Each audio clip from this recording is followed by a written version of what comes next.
सर्वांना सप्रेम नमस्कार. शंकर नाईक नवरे, छत्रपती संभाजीनगर. महाराष्ट्र सरकारने DMARच्या स्टाफ नर्सच्या भरतीमध्ये जे काही 80 व्हिसा क्रायटेरिया लावला आहे याबद्दल तुम्हाला सगळ्यांना आतापर्यंत माहिती मिळाली असेल. हा जे काही नियम आहे, हा जे काही कायदा महाराष्ट्र सरकारने लावलेला आहे, हा अत्यंत अन्यायकारक आणि मेल नर्सिसचं भवितव्य उद्ध्वस्त करणारा नियम त्या ठिकाणी लागू केलेला आहे. मित्रांनो, हा 80 व्हिसा नियम अगोदर एम्समध्ये ESICमध्ये लागू होता. तो हटवण्यासाठी आम्ही राष्ट्रीय स्तरावर प्रयत्न चालू केले होते. त्यासाठी आम्ही राष्ट्रीय स्तरावरील सगळ्या जे काही नर्सिंगच्या संघटना आहेत त्यांना एकत्र करून जॉईंट वर्किंग कमिटी तयार केली होती आणि 80 व्हिसाच्या विरोधामधला जे काही थंड पडलेला लढा होता तो पुन्हा या ठिकाणी चालू करण्याचं काम केलं होतं. त्याच अनुषंगानं 22 जूनला दिल्ली येथे जंतर मंतरला आंदोलनसुद्धा झालं होतं.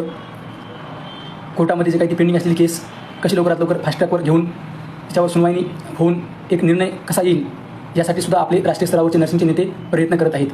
परंतु आता महाराष्ट्रामध्ये जे काही हा नियम लागू झालेला आहे हे खूप एक वाईट परिस्थिती त्या ठिकाणी आपल्यावर उद्भवली आहे. आता आपल्याला सर्व मेल नर्सेसला डू अँड डाय सिच्युएशन आहे.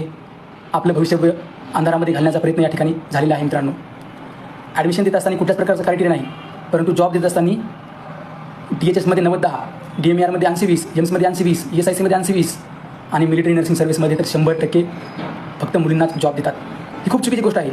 संविधानिकदृष्ट्या ही गोष्ट कुठल्याच प्रकारे ॲक्सेप्ट केल्या जाऊ शकत नाही आणि म्हणून यासाठी आपल्याला विरोध करण्यासाठी एक महाराष्ट्रामध्ये लढा उभारायचा आहे. मित्रांनो, आम्ही ज्या प्रकारे राष्ट्रीय पातळीवर जॉईंट वर्किंग कमिटीच्या अंतर्गत सर्व संघटनांना एकत्र आणलं होतं, त्याच प्रकारे आम्ही काल रात्री महाराष्ट्रामधल्या सर्व नर्सिंग संघटनांच्या प्रमुखांशी खूप रात्रीपर्यंत लेटपर्यंत आम्ही मीटिंग केली आणि एक जॉईंट वर्किंग कमिटीच्या धर्तीवर महाराष्ट्रामध्ये मेल नर्स बचाव समिती त्या ठिकाणी तयार करण्यात आलेली आहे. या मेल नर्स बचाव समितीच्या अंतर्गत सर्व वेगवेगळ्या नर्सिंगच्या शिक्षकांच्या असतील, विद्यार्थ्यांच्या असतील, संघटना युनियन एकत्र येऊन एका व्यासपीठावर येऊन एका झेंड्याखाली येऊन एका मंचावर येऊन आपल्याला त्या ठिकाणी लवकरच आंदोलन त्या ठिकाणी करायचं आहे. आणि म्हणून हा व्हिडिओ बनवण्याचा उद्देश एवढाच आहे की जास्तीत जास्त विद्यार्थ्यांपर्यंत आता मेसेज गेला पाहिजे की अब नहीं है समय कोई गहन निद्रा में सोने का, अब नहीं है समय कोई गहन निद्रा में सोने का, समय है एक होने का ना कि मतभेदों में खोने का, समय है एक होने का ना कि मतभेदों में खोने का. हो विद्यार्थी मित्रांनो, आता 1 महिन्याची वेळ आलेली आहे. आता जर आपण एक झालो नाही झालो आणि जर ही DMARची भरती जर झाली, जी की आता लवकरच होणार आहे, लवकरच ॲड पडणार आहे तिची, असं सर्व स्तरावरून कळत आहे. भरती जर झाली, आता जर हे कायदा हटला नाही, आता जर आपण जर तीव्र विरोध नाही केला तर याच्यानंतर हा कायदा कधीच हटणार नाही, हे पण तुम्ही गोष्ट लक्षात घ्या. आणि नंतर आपल्याला कपाळाला हात लावल्याशिवाय काहीही पर्याय उरणार नाही आणि त्याच्यामुळे नंतर कपाळाला हात लावून फायदा होणार नाही. आता सर्वांना एकत्र यावंच लागेल. मी तुम्हा सगळ्यांना आवाहन करतो, मेल नर्स बचाव समितीच्या माध्यमातून आम्ही महाराष्ट्रामध्ये या 80 व्हिसाच्या नियमाच्या विरोधामध्ये राज्यव्यापी आंदोलन उभं करत आहोत. या सगळ्या आंदोलनामध्ये आपल्याला सहभागी व्हायचं आहे, उपस्थित राहायचं आहे.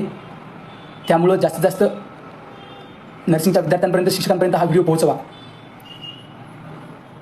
कोणी स्वतःचं नाव करण्यासाठी, कोणी स्वतःचे फॉलोअर्स वाढवण्यासाठी ह्या गोष्टी करत असतील, परंतु ज्यावेळेस खरी लढाई देण्याचा वेळ येईल त्यावेळेस हे सर्व लोक मागं हटतील. परंतु मेल नर्स बचाव समिती संविधानिकरित्या कायद्याच्या दायऱ्यामध्ये राहून या गोष्टीला तीव्र विरोध करणार आहे आणि म्हणून तुम्ही सर्वांनी मेल नर्स बचाव समितीच्या या आंदोलनाला पाठिंबा द्यायचा आहे, याच्यामध्ये सहभागी व्हायचं आहे, असं मी तुम्हाला आवाहन करत आहे. ही आपल्यासाठी डू अँड डाय सिच्युएशन आहे. कामं तर सगळ्यांनाच आहेत, जॉब तर सगळ्यांनाच आहेत, वेळ तर कुणालाच नाही. परंतु आता जर वेळ नाही काढला तर नंतर वेळ काढूनही फायदा होणार नाही. आणि त्यामुळं जे काही आंदोलन आहे त्याची तारीख तुम्हाला लवकरच कळवल्या जाईल, त्याची रूपरेषा तुम्हाला लवकरच कळवल्या जाईल. मित्रांनो, आता महाराष्ट्रामधल्या वेगवेगळ्या जिल्ह्यामध्ये आंदोलन करून काही जास्त तीव्र मला वाटतं की आपल्याला परिणाम येईल असं काही नाही, असं मला वाटत नाही.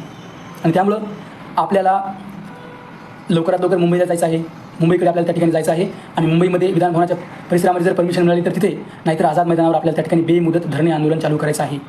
आपल्याला सर्वच जे काही आमदार असतील, कलेक्टर असतील, इतर अधिकारी असतील, त्यांना आपल्याला निवेदन द्यायचं आहे. सर्व महाराष्ट्रामधल्या सर्व विद्यार्थ्यांनी एकत्र येऊन हे काम करा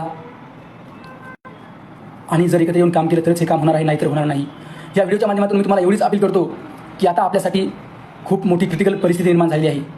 ही जर भरती निघून गेली आपली तर आपल्याला नंतर काहीही आपल्या हाती उरणार नाही. कितीही प्रयत्न केले तरी पण हे 80 व्हिसा नियम मागं हटणार नाही. म्हणून आपल्यासाठी हा जे काळ आहे खूप महत्त्वाचा आहे. 18 तारखेपर्यंत अधिवेशन आहे. आपल्याला अधिवेशनाच्या अगोदर आंदोलन करायचं आहे. त्या आंदोलनाची रूपरेषा, त्याची तारीख तुम्हाला कळून जाईल. परंतु या व्हिडिओच्या माध्यमातून मी तुम्हाला एवढंच कळत आहे की सर्वांनी एकत्र यायचं आहे.